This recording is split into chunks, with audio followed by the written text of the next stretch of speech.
এবং মঞ্চে উপবিষ্ট অতিথিবৃন্দ, আসসালামু আলাইকুম। আজকে আমরা এখানে সবাই উপস্থিত হয়েছি ভারতীয় আগ্রাসনের বিরুদ্ধে কথা বলার জন্য। আমি খুব সহজ এবং ছোট্ট করেই কথা বলবো, যেহেতু সময় স্বল্পতা, আমাদের অতিথিবৃন্দ আছে, তারাও কথা বলবে।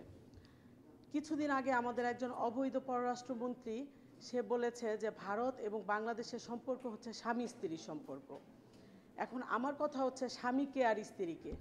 স্বাভাবিকভাবেই আমরা হচ্ছি স্ত্রী এবং ভারত হচ্ছে স্বামী, এবং আমি মনে করি যে আমরা নির্যাতিতা স্ত্রী, ভারত স্বামীকে দ্বারা আমরা নির্যাতিতা। কেন?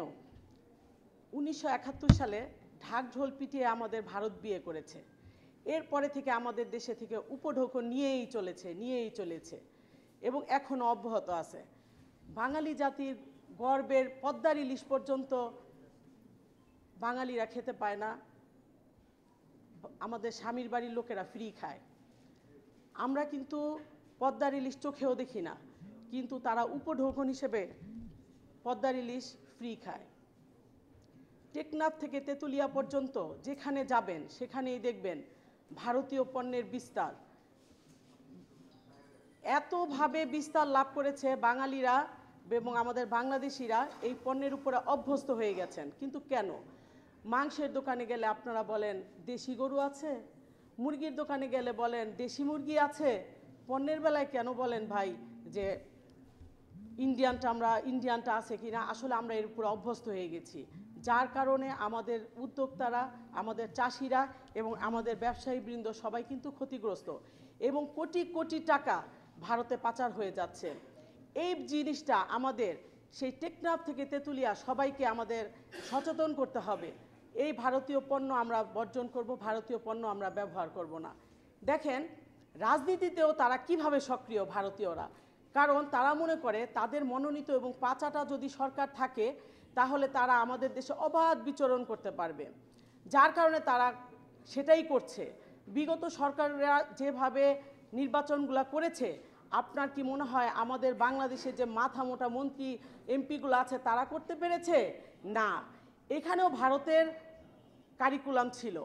তারা আমাদের দেশে রাজনীতিটাকে ধ্বংস করে দিয়েছে। দেখেন আপনারা যারা ভারতে গেছেন আপনি দেখবেন, আপনি যদি ডাক্তার দেখান, আপনি ঠান্ডা লেগেছে, দেখবেন তো ফেন্সিডিল তারা প্রেসক্রিপশন দেয় কিনা? দেয় না। কিন্তু এই ফেন্সিডিল ম্যানুফ্যাকচার করে শুধু বাংলাদেশিদের জন্য। আমাদের বাংলাদেশের বর্ডার দিয়ে কোটি কোটি টাকার ফেন্সিডিল আসে, কই ওদের দেশের মানুষ অ্যালকোহলে অভ্যস্ত, ফেন্সিডিলে তো অভ্যস্ত না। এইভাবে করে আমাদের যুব সমাজটাকে নষ্ট করে দিচ্ছে তারা। আমরা এখন বাঙালিরা তারা যেভাবে শোষণ করছে এবং আমাদের বাংলাদেশিদের স্ত্রীর মতো ব্যবহার করছে, আমরা তাদের এবার ডিভোর্স দিয়ে দিব। তাদের কাছ থেকে ডিভোর্স দিব না, তাদের আমরা ডিভোর্স করব। কারণ এখন সময় এসেছে কথা বলার। আমার জায়গা থেকে আমি করব, সবার জায়গা থেকে আপনারা করেন।